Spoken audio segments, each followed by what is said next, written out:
Dear students, आज की इस वीडियो में जो टॉपिक कवर किया जाएगा वो है EMF, internal resistance and terminal potential difference of a cell.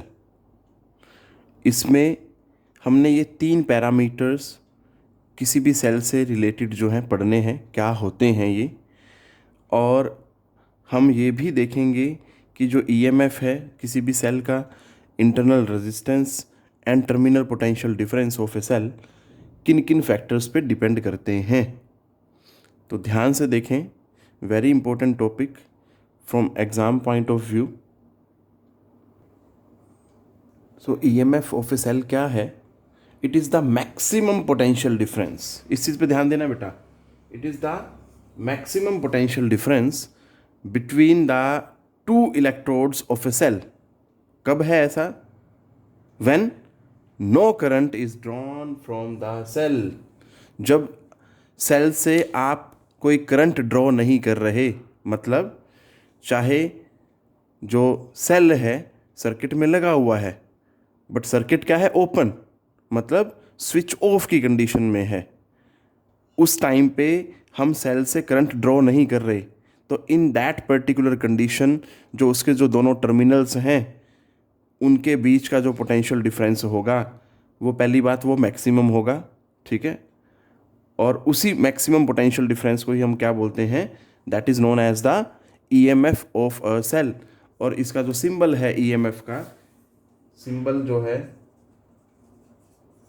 For EMF is this.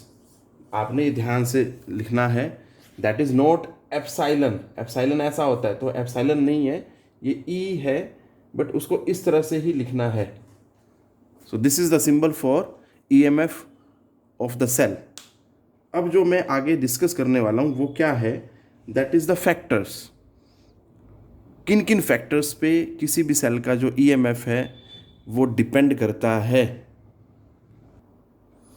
तो बेटा ये किन किन फैक्टर पे डिपेंड करता है?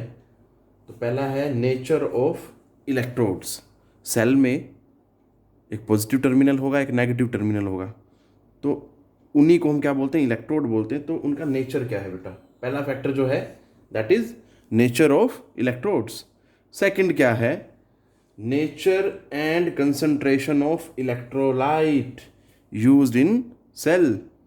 उस सेल को बनाने में जो इलेक्ट्रोलाइट यूज़ किया गया है उसका नेचर क्या है और कंसंट्रेशन कितनी है। और लास्ट जो फैक्टर है जिस पे EMF of a cell depend करता है दैट इज़ टेम्परेचर। तो ये जो तीन फैक्टर हैं ये तीनों ही किसी भी सेल के ईएमएफ को इफेक्ट करते हैं। अब जो नेक्स्ट इसके बाद मैं अब डिस्कस करने जा रहा हूँ that is internal resistance of a cell. Internal resistance का जो सिंबल होता है बेटा दैट इज़ स्मॉल आर। इसको कैसे डिफाइन करते हैं और किन किन फैक्टर पे डिपेंड करता है ये देखिए ज़रा।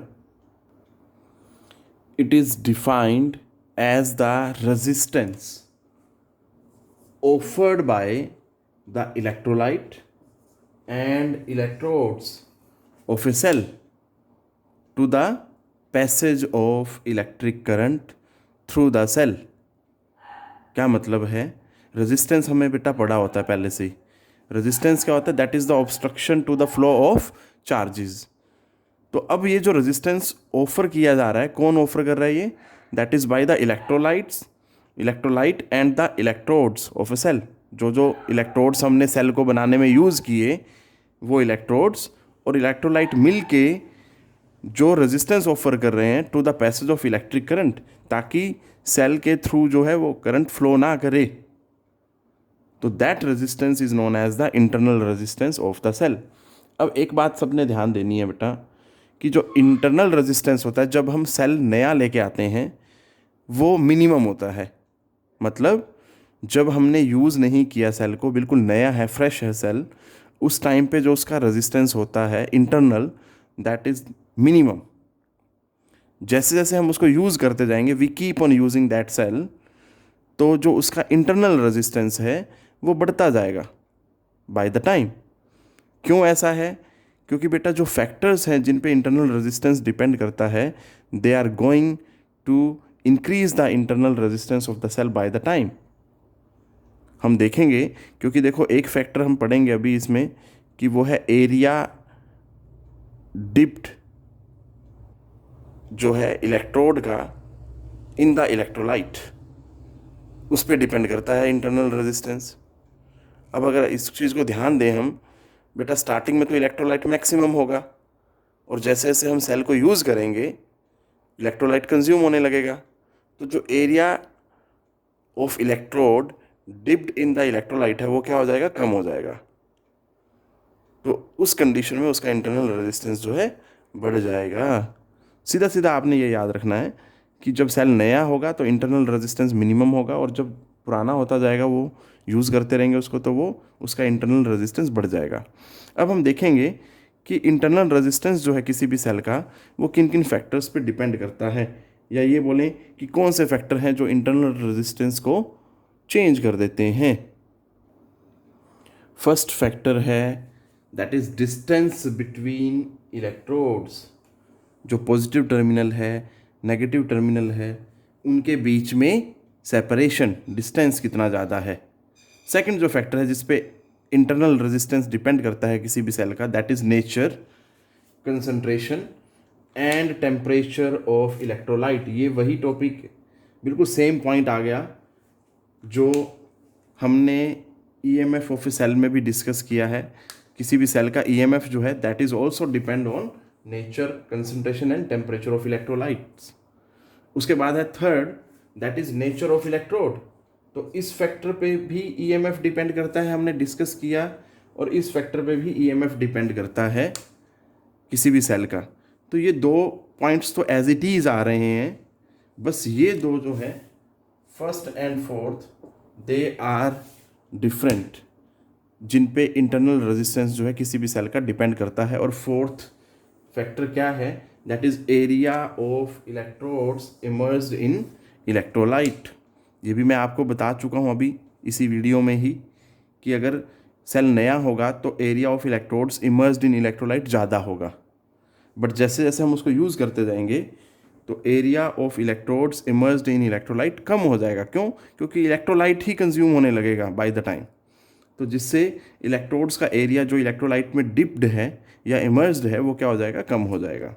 और ये बात मैंने बताई है अभी, ये भी डिस्कस किया है कि जैसे से सेल नया होगा कम होगा इंटरनल रेजिस्टेंस, जैसे पुराना होगा वो बढ़ जाएगा।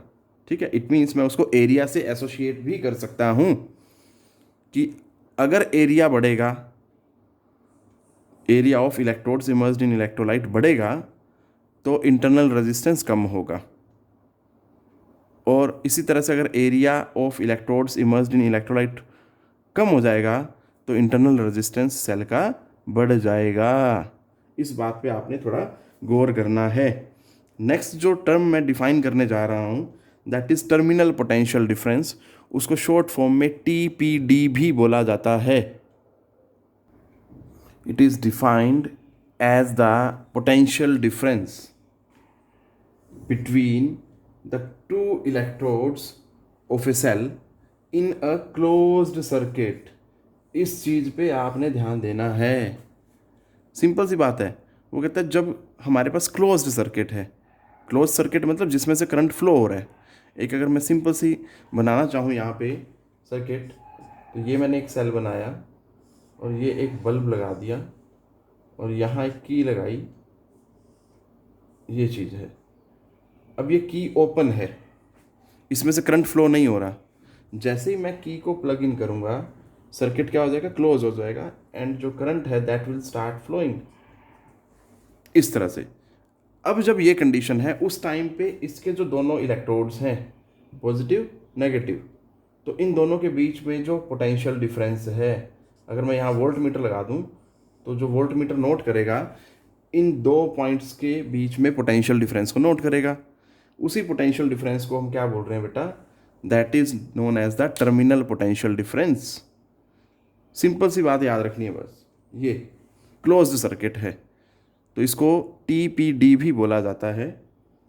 तो ये सभी जो टर्म्स थी मैंने डिफाइन की इस वीडियो में।